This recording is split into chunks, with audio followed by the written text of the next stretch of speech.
Hello, you wonderful people, and welcome to another episode of Super-Fanta-Fi. This being a show where I talk about TV shows of the supernatural, fantasy, and/or science fictional genre. For today's episode, I'm going to talk about the latest episode of his Dark Materials. A lot of interesting things went down in this episode, so let's break it down.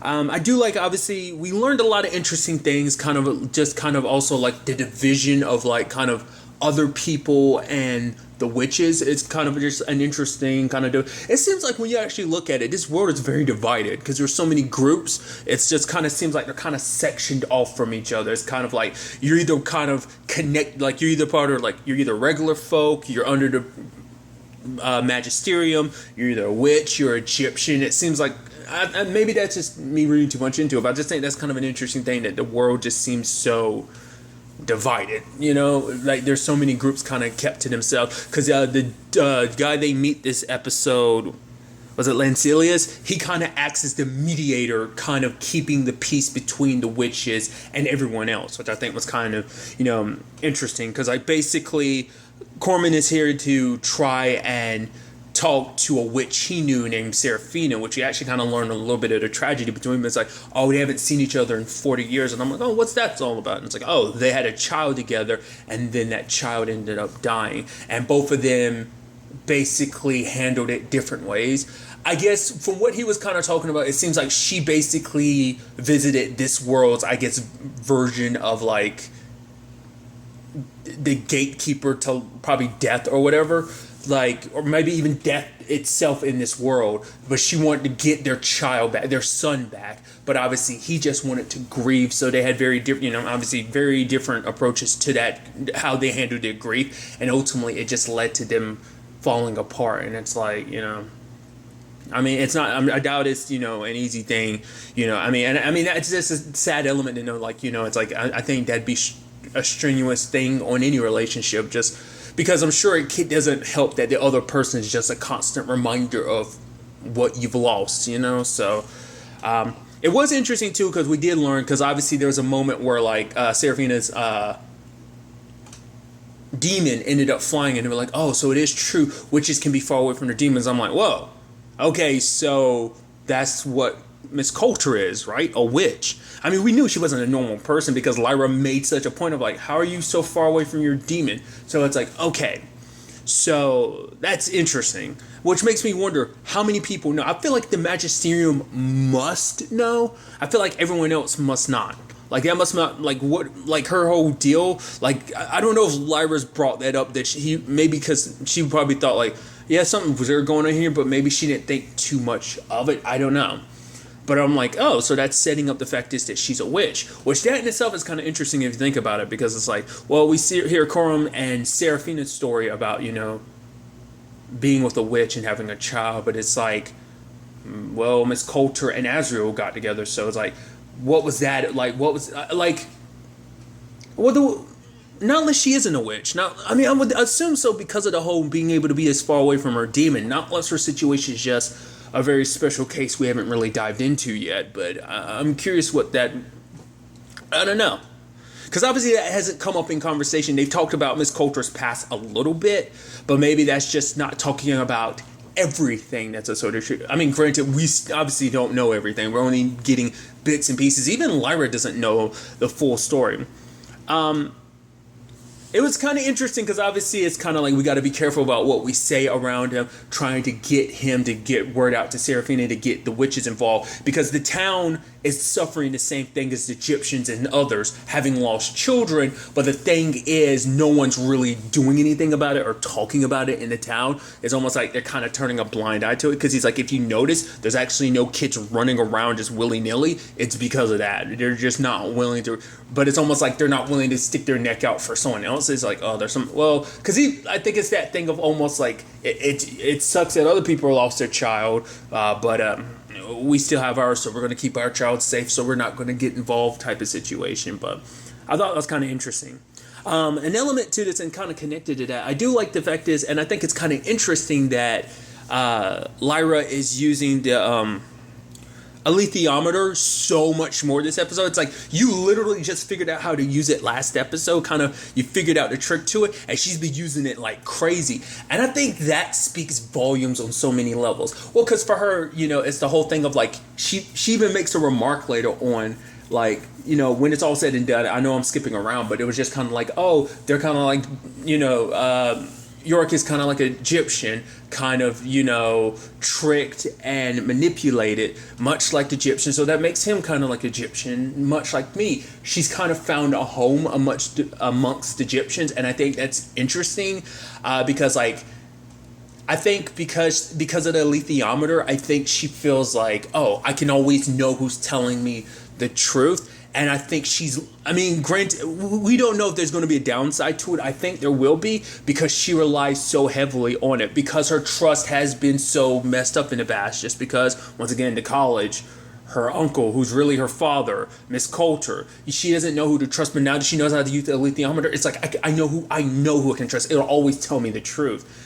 That I feel like that can be used against her. It's that thing of like, something is supposed to, that's meant to be a tool. It's supposed to assist you. It's not meant to be a crutch. And I think we're already seeing the makings of Lyra using it as a crutch. Like, granted, it helps her in many regards. It's like, it makes it so it's like, hey, was able to get Lascivious to give them aid, because it'd be like, oh, so you do know how to read it and everything, so I'll give word to Seraphina about you. Even the fact is, she kind of, and it seems there's this interesting aspect to it too. I don't know whether it's the lithiameter kind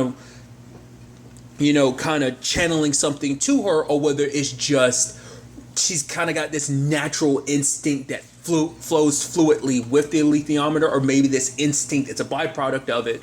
But like, she asks Lascivious, like, what question are we not asking you that we should be asking? I'm like, and even he was kind of impressed. And even, Coram had said it about it later. It's like, oh, he had this greedy look about him. I'm like, oh, like, Coram was saying, like, Lascivious kind of looks like he could, I was like, oh, I can use her, it's just like, oh, especially within the lithiameter, like, not many people have one. So it's like, oh, and her being able to read it, because obviously we can tell even with the Magisterium, reading that takes forever, because that dude, I'm skipping around like I said, but it's like, oh, it'll take maybe a couple days, weeks to give you answers, whereas Lyra's answers are getting to her like that. So it's like, it kind of shows you, it shows you how special that is, that even the Magisterium can't access it the way she can, because they have to go through long and arduous levels of translations. It's probably like trying to figure out hieroglyphics.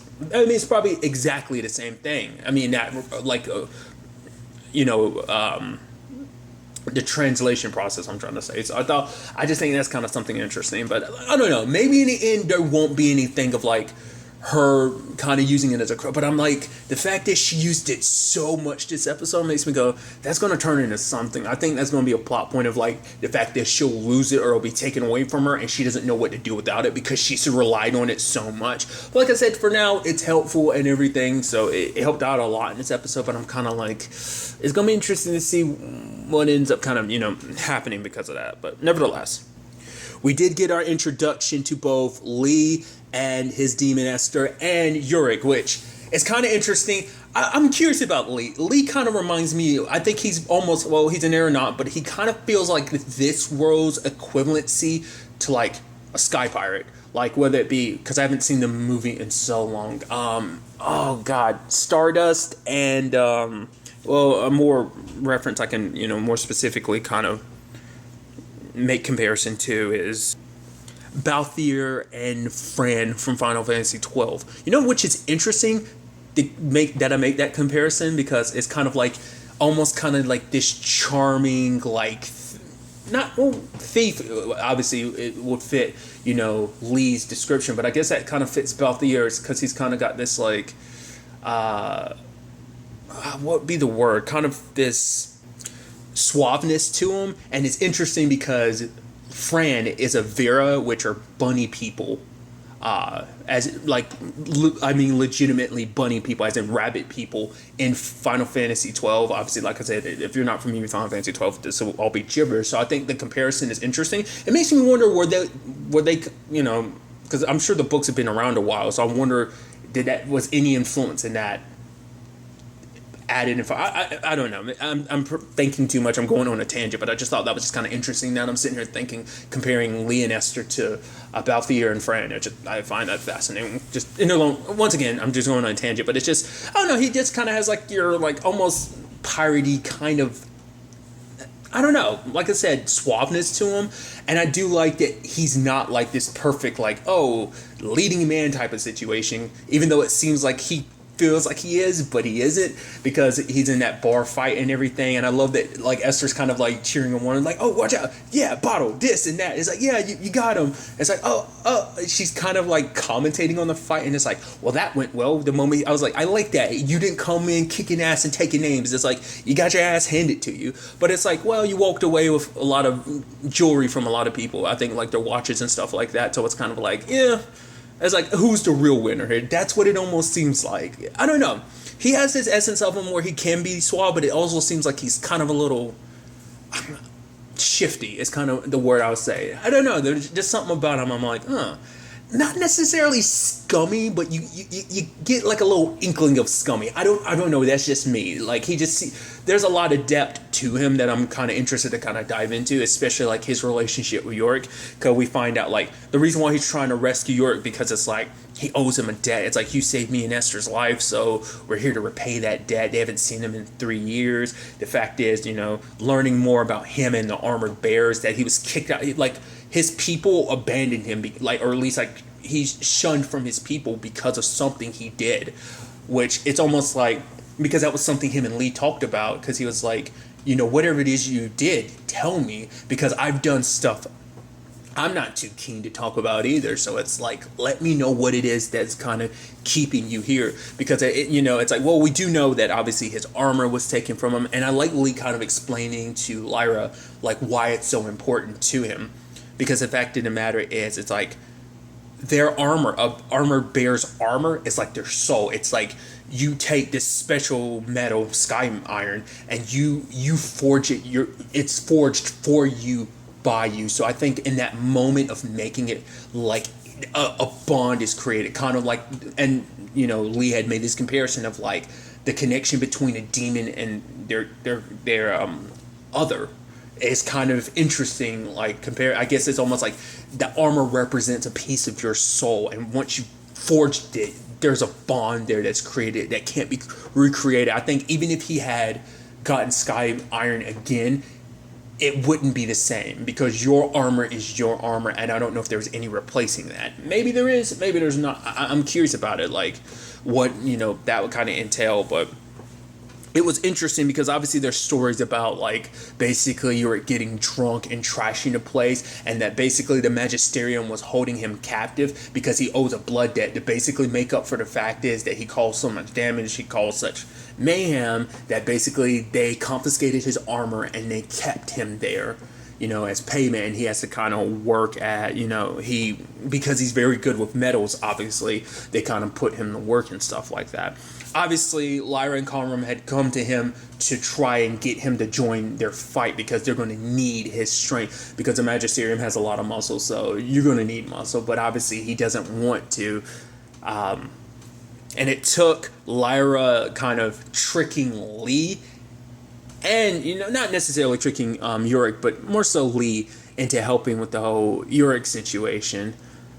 Being able to track down his armor and everything, and stopping him from killing like Sisselman, because I like that conversation with Lee where it's like, the fact of the matter is, Sisselman, you act like you're an honorable man, but the fact of the matter is the Magisterium's always been trying to gain a leg up in this area, and you're kind of giving them the opportunity to, aren't you? He's like, watch what you're saying. Basically, don't solely my good name type of situation, but it's like you should be ashamed of yourself, because he shouldn't be a slave to you, the Magisterium, or to anyone. He should be free, but the fact that you're keeping him captive here, like, you can't, he's almost kind of like, you can't really tell me you think you're the good guy in this situation, It's like you're working with the Magisterium, like, and you're making it seem like you're doing this of your own volition and your own authority, but they're skewing things here because they're slowly kind of pushing away. And I don't wonder why is that, though.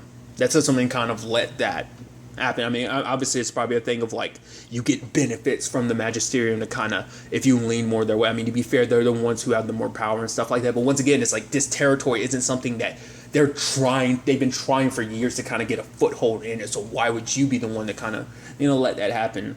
But regardless, I just thought that was kind of an interesting aspect. I thought it was kind of, interesting.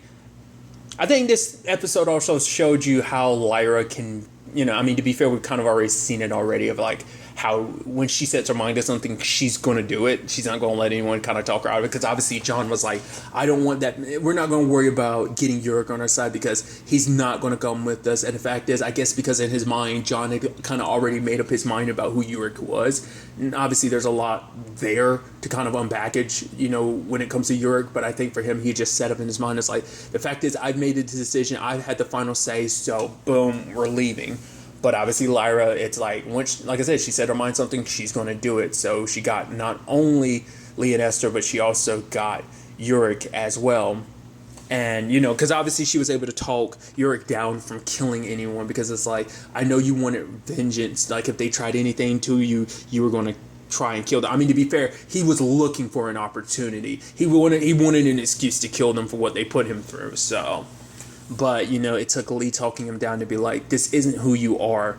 The fact of the matter is, they need our help, so let's go give them a hand. The fact of the matter is almost, and I'm sure, like, Yorick probably felt a little more obliged to, because Lyra ended up helping him get his armor back, so I thought that was kind of interesting. And I love, like, once again, like, going back to my point, how John was like, you disobeyed me, like, once I make an order, you kind of have to go with it, but it's like, Lee talks about the fact is, it's like, well, we're here because of all of that, so, and I love that it's kind of like, okay, he's like, well,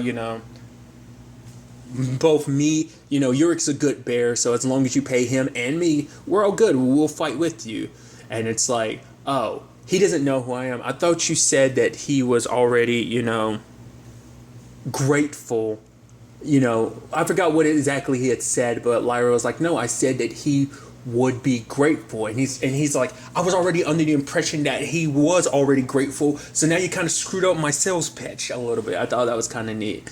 But I also had like that conversation Lyra said, like, oh yeah, the fact is that she's very good at, cards. The fact of the matter is, at the college, even with around these intellectual people, she was able to still beat them, because even a bad hand can still mean that there's hope to kind of turn things, not necessarily turn things around. Well, yes, but also that, because even when a situation seems hopeless, the fact of the matter is there's always a chance. It's kind of, because obviously, like, Lee was referencing the fact is them fight against the Magisterium's not going to, they're not going to win. It's going to almost not be that in their favor is kind of what I'm trying to say. So that's kind of interesting. And I was wondering if they were going to play a game of cards or something, like they were setting it up. But he was like, remind me never to play a game of cards with you, because it's almost kind of like a thing of like, I know you sound like you're a little bit of a cheat when it comes to cards, so I'm not going to put myself in that position. But I'm like, it seems like that might come back up later, but maybe not. Like I said, this might kind of all just feed into what I was bringing up earlier about the fact is of how Lyra is kind of willing to do whatever she wants. So, I mean, hell, that's even a conversation she had with Tony about, like, we'll do whatever it takes to rescue all those children, So I think that will be, something we kind of see going forward too. I mean, we've seen bits of it already, but like, I think probably even more so going forward of like, we would do whatever it takes to rescue the people that are most important to us. So we'll have to see on that front. I also think it's kind of interesting too. It's like, once again, we know that there's something there with Yorick and Lee. They've both got a past we don't know about it. So I think it's kind of interesting how Lyra brought them along when you don't really know them. Once again, the alethiometer, I think, because she has that feeling. I mean, maybe her gut instinct is right, but I think it's just because she thinks like, no, this is pointing us in the right direction. We've got to follow it, and believe in it. I believe in it. Once again, I think she leans too much into it. But once again, this is just like the first episode of her really, really, really using it like that. So it's kind of like, maybe I'm just jumping the gun and making assumptions, but that's just the feeling I got. But, we'll kind of see where things kind of go from here. There's an interesting situation with Miss Coulter. Obviously, the Cardinal summoning her because basically she's getting punished for her failure, because obviously the Gobbler situation has gotten a lot more like noticeable than it should have been. It was supposed to be like a very low-key thing, but it's blossomed into something a lot more. That it's like, obviously the Magisterium doesn't want the public to know that they're involved in all this, but you're kind of putting us at risk. So he's trying to strip her of her position and everything, which I love that she just claps in his face, and it's just kind of like, she's like, yeah, you could do that, or the fact of the matter is I have Azrael. And it's like, I thought she was bluffing. Turns out she wasn't. That was really interesting. I was like, oh, she's always, I think that shows you who Miss Coulter is. The fact is that she is someone who is always one step ahead, and I find that so fascinating. Because the fact is, I was like, wow, you have Azrael. I 100% thought she was BSing just to get the Cardinal to kind of like, it's like, no, you're going to let me do my work. You're going to let me go, north and everything. You're going to basically be okay with all that and probably fund me doing that. I just thought that was kind of fascinating. And I thought that too. I'm wondering, is it just because of these recent events they want Azrael, or is it just they've always wanted Azrael and now they have an opportunity to? It might be more recent events that have kind of caused Azrael to be on the radar. Might be past stuff too. Whatever the case may be, I find that fascinating. Like I said, also, like, if Miss Coulter is a witch, like, it seems like well, no, because I think even Seraphina's demon had talked about the fact is that there are some witches who are basically whether directly or indirectly working with the Magisterium, because the whole Gobbler situation, they're involved in all of that too. So Miss Coulter might not be the only one. It seems like different tribes, because obviously it seems like there are different tribes of witches, and like Seraphina belongs to a different one. Maybe I'm wondering, is Miss Coulter in this on her own, or has she brought other witches? Like, are there some witches that like have been brought into this not knowing Miss Coulter's involved, or are they doing this because they know Miss Coulter's involved? Like, I'm curious about that. Once again, this is me pushing the assumption that she is a witch. I'm assuming she is just because of the whole situation with her demon. Also, I think it's kind of fascinating where it seems like she doesn't let her demon talk, because her demon's the only demon we haven't really heard from. Well, there's some we haven't heard from, and part of me wonders, is them not talking a sign of something. Maybe not. But at one point, her demon was about to talk at one point, and she kind of just stops him, and I'm like, maybe there's something to that. Maybe it's not. Maybe I'm just reading too much into him. We'll see. But so there's that, and then we find out that basically the reason why she was able to catch Azrael is because she has a bunch of armored bears on her side. One in particular, what was it? Yofer, I think. I'm probably butchering the pronunciation. I saw it kind of spelled out. Regardless, he's basically the king of the armored bears right now, and it seems like, I'm guessing that's what Yorick used to be. But she was writing a letter of like, yeah, I got him out of the way. I'm like, oh. So, because remember, he was manipulated, he was tricked, so I'm guessing Miss Coulter was a reason behind that, and I guess that shunned, either everything that happened in town was what got him shunned from the armored bears, or maybe it was something beforehand, and that was just added ammunition of just kind of like get him locked up in this specific place. I think my understanding, I thought they were two separate things, but now it seems like they might be the same. Those two might be a byproduct. Like, it might be a byproduct. Both are the same cause and effect, essentially, So I thought it was kind of interesting. I'm like, oh, you're playing the long game extremely well, because there's so many moving parts at this point in time. Getting Yofer on your side like that, I wonder how you made that happen. What was interesting too, it's like, obviously at first he's kind of like, I have Azrael, so I kind of have the power. I'm going to be the one dictating the rules, which obviously Miss Coulter is like, when you think you got her in a corner, she's able to twist things around. It's like, oh, I'll make sure that you're able to get what you want, and that will be a baptism. And he's like, whoa, wait, what? It's like, no bear has ever been a part of the Magisterium. And it's like, yeah, you'll be the only one who's baptized. I guess it's kind of the type of thing of like, maybe he's always been second fiddle, and now he gets to reign supreme. It's like, probably like, Yorick probably ran things a certain way, but Yofer's probably like, no, I want to run things this way. So it's probably always been like a thing of like, a thing of him wanting the crown essentially as king. And now it's like maybe he always wanted to feel more special than he was, and it's like, oh, if I bring myself into the fold of the magisterium, I'll be the first and only of my kind to be baptized. It's like I'll be even more special. It almost seems like that's what he's going to get out of this. But it's like, okay, so you destroy. She's like, make sure you destroy Azrael's lab and his notes about anything related to dust. I will be the one that gets to control him, so don't even hand him over to the magisterium. So I think that's interesting. Excuse me. Well, because obviously she doesn't want the magisterium to have him, because if they have him, she loses her leverage on their side of things. So her balancing act in this situation is incredible, kind of like using the other side to kind of keep her like control over the other, using Euphor as a means of keeping the magisterium at bay, because it's like, oh, I have Azrael, but also keeping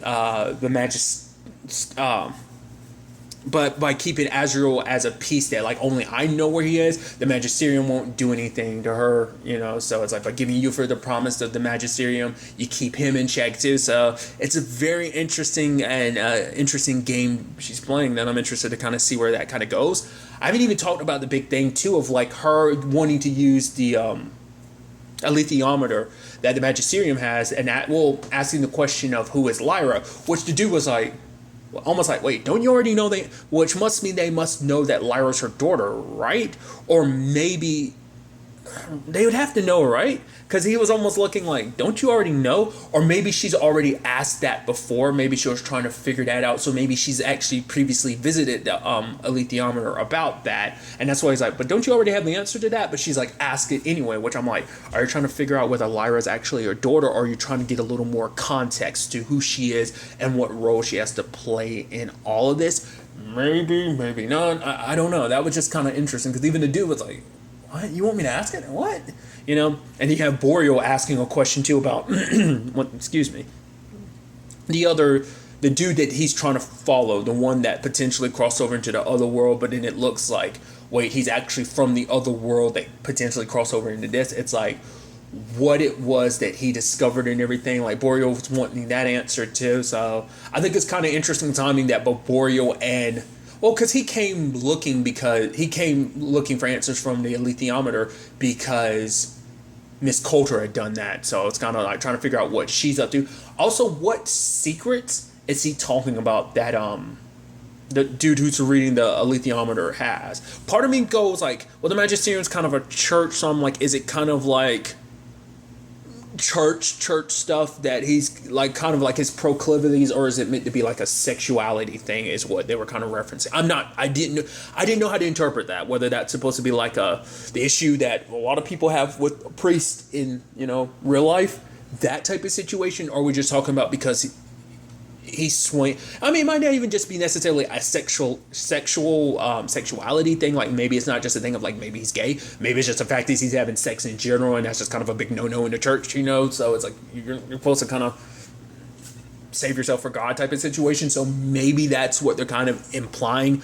Once again, type of thing where I could just be reading too much into it. I'm interested to kind of see where all this ends up heading now that everyone's kind of making their march forward, further north, kind of with the witch's help, and also seeing what moves Miss Coulter is making and what that kind of means in a grand scheme of things. So I'm very interested to see what the next episode has in store for us.